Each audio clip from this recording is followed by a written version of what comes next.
আসসালামু আলাইকুম সুপ্রিয় শিক্ষার্থী ভাই বোনেরা, ন্যারেশন করতে গিয়ে আমরা অনেক সময় কিছু সংক্ষিপ্ত শব্দ দেখে থাকি, যেমন ডাকা।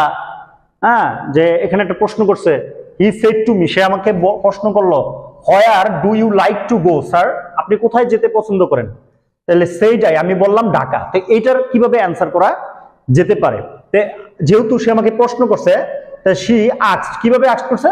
স্যার বললা আমাকে সম্বোধন করছে, আর স্যার থাকলে আমরা রেসপেক্টফুলি শব্দটা ইউজ করি। তো এখানে একটা জানার বিষয়, ফুল শব্দে কিন্তু দুইটা এল, কিন্তু কোনো ওয়ার্ডের শেষে ফুল থাকলে কিন্তু একটা এল যোগ হয়, আর লাস্টে আবার এলওয়াই হলে তো ফুলি।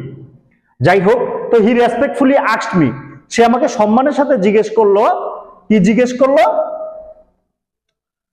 আমরা প্রশ্ন করলে মাঝখানে ডাব্লিউএইচ কোশ্চেন অ্যাড করি, ঠিক আছে? তাহলে হোয়ার, তারপরে আমরা জানি যখন প্রশ্ন ডু ডাজ ডিড দিয়ে প্রশ্ন করে এটা উত্তরে দরকার হয় না, তাই ইউ কাকে ধরবে? অবজেক্টকে ধরবে, কারণ সেকেন্ড পারসন অবজেক্টকে ধরে। তাহলে মি হয়ে গেছে আই, আর লাইকের দ্বিতীয় রূপ কি? Light to go. আমরা জানি একটা ভার্ব চেঞ্জ করলে আরেকটা ভার্ব চেঞ্জ করা লাগে না। নেক্সট, এখানে আমি বলছি আই সেড ঢাকা, তাহলে আমি তাকে উত্তর দিলাম, আই রিপ্লাইড দ্যাট, আমি তাকে উত্তর করলাম যে ঢাকা তো বললে হবে না, পরিপূর্ণ একটা বাক্য বলা লাগবে। তো পরিপূর্ণ বাক্যটা কোথায় আছে? আগের বাক্যে আছে, যেমন I like to go to Dhaka. যখন কোনো সংক্ষিপ্ত কথা থাকে তখন দেখা যায় আগের বাক্যে এটার একটা অংশ থাইকা যায়, তো ওইটা এখানে আইন না জোরাল লাগে, তারপর অ্যান্সারটা বলতে হবে।